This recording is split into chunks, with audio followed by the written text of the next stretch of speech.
Welcome and thanks for checking out my channel. So today we are doing a closure sew-in with some kinky straight bundles.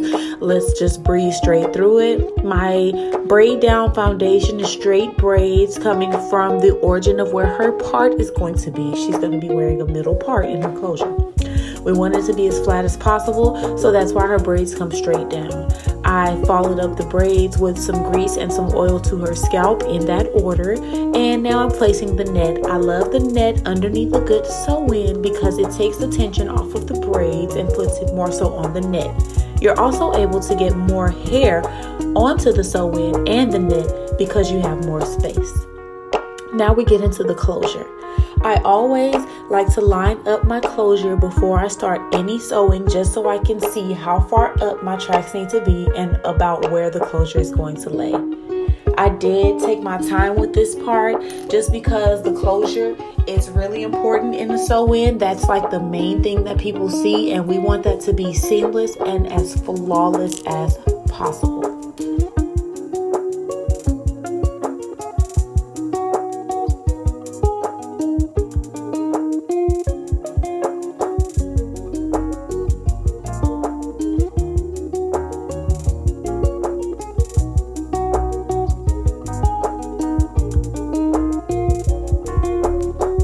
Stress this enough, and I don't know who needs to hear this, but use your mirrors. The mirror is there for a reason. Your clients want to see themselves. They want to see what you're doing, and it ain't nothing wrong with it. I used to be one of those stylists that was afraid to turn my clients to the mirror. Now I rely on it. I have a mirror behind me, so when my clients are facing the TV, I can look at that mirror and make sure the back of that head is straight without having them move too much at all. The mirror is your friend.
So before I actually secure the closure down, I like to just tack it and just to hold it in place as I do the sew-in.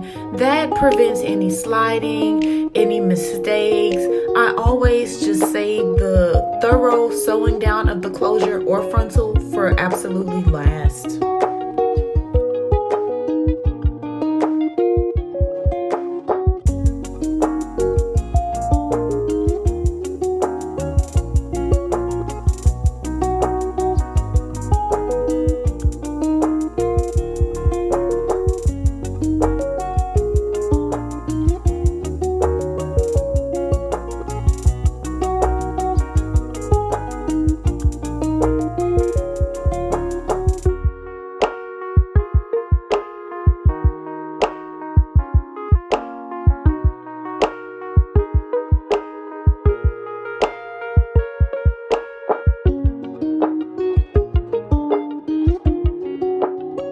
So now it's time to sew the tracks or the bundles in. I am making a U-shaped curve at the base of her foundation and just working my way up following the curve of her head until we get to the top of the sew-in where the bundles meet the closure and we close it up right there.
and part it just so that where I can feel the anchor braid, I part behind that and stitch underneath that braid so that that closure doesn't slide or move. I don't use any excessive tension either because that will cause the closure to wrinkle, and we definitely don't want that. So behind the hairline, under the braid.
Because of the texture of this hair and how it lays, we want the ends to lay as natural as possible. So I'm going with my shears and I'm points cutting at the ends just so that it has a more natural finish. If I were to just go straight across bluntly, it would give it a harsh, blunt cut look. And since we don't want that, we want it to be a little softer, we're going to go in on the ends with some point cutting until I reach the desired length.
Because she has a low hairline, her edges are going to lay perfectly with this sew-in.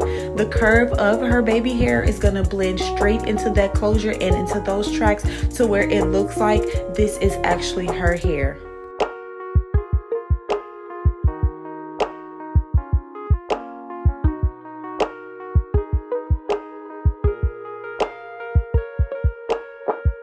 And we are done. Thank you so much for tuning in. I look forward to posting more content soon. Don't forget to like and subscribe. See you later.